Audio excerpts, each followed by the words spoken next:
Just this past summer, I received a letter from a mother who described gathering her children to go to the grocery store, sending them out into the car, pulling the car out of the driveway, and seeing the look on her 6-year-old son, knowing that something horrific had just happened, and she had run over her 14-month-old daughter. She thanked us for the resources, but then said, "Is there anything else you can do to help me?" And then another letter from a mother who described a family camping trip, coming back from the camp store with her mother. And then the horror of the next few minutes when her mother ran over her 2-year-old daughter, and how she described the anguish. Tears just ran down our cheeks as we knew the depth of the sorrow. Who would help her? We wanted to be the ones to call back that she could trust God even in this. What we have learned is that the principles of sorrow are not just applicable to death. They apply to a child, a wayward child, alcoholism and the destruction that causes, first responders who have to be there hopefully to rescue, but often to recover broken bodies. The list of needs goes on and on. And out of the darkness, the things of beauty that God has brought is the hope that we can offer to other people, especially with the resources that we have been able to develop.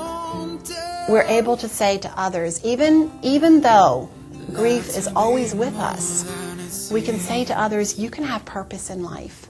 You can have joy. You can laugh again. You can have courage as you learn to walk by faith the pathway that God has marked out just for you. Shortly after we lost our son, Mark, a group of businessmen approached me, and they noticed in my preaching the transparency of the gospel, the fact that I was willing to question and willing to challenge my faith with more than cliches or simple phrases or easy answers, Sunday school answers per se. That I wanted to know more about the deep mysteries of the faith and how we live in this fallen and broken world, and that involved questioning. That involved intense searching of the scriptures. And these men noticed that. And they concluded that this message needed to be heard by more than the congregation to which I was preaching. Thus, the birth of Mark Inc. Ministries. Mark, of course, was our son's name, and Mark Inc. stands for Making Abundant Riches Known in the Name of Christ. And for these past many years, we have watched as God has blessed this ministry beyond our wildest expectations. It started with one radio station, one local radio station, and has now grown to a national and even an international ministry worldwide, as the message that God is sovereign and we can trust Him is aired all over the world. People would approach us from all over the world, literally, especially with the birth of Mark Inc. Ministries, and ask us for help. They would ask us, how do we survive the loss of a loved one? How do I bury my son or bury my daughter? How do I live with this tragedy? And we had letters and emails from broken-hearted people from all over the world. And it was really more than 2 people could bear.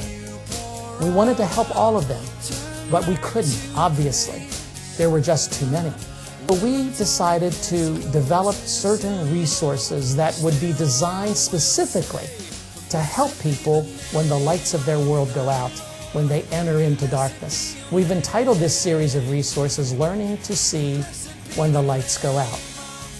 There are CDs with hour-long interviews, intense, raw, personal interviews that deal with such issues as breast cancer, the loss of a loved one, terminal illness from the perspective of the person who survives the terminal illness.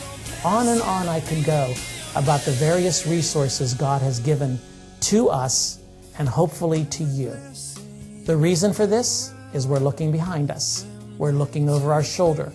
We're hoping that the people who are coming along behind us will receive the same message of hope that we have received, that our God is sovereign and He can be trusted.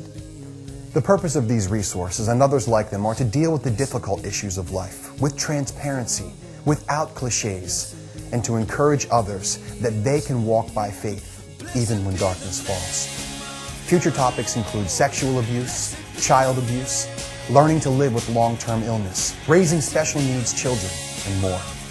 As long as funds are available, we at Mark Income Ministries are committed to providing these resources free of charge or at minimal cost. We invite you to partner with us in spreading the message that God is sovereign and you can trust Him even in the dark places of life. May God richly bless you.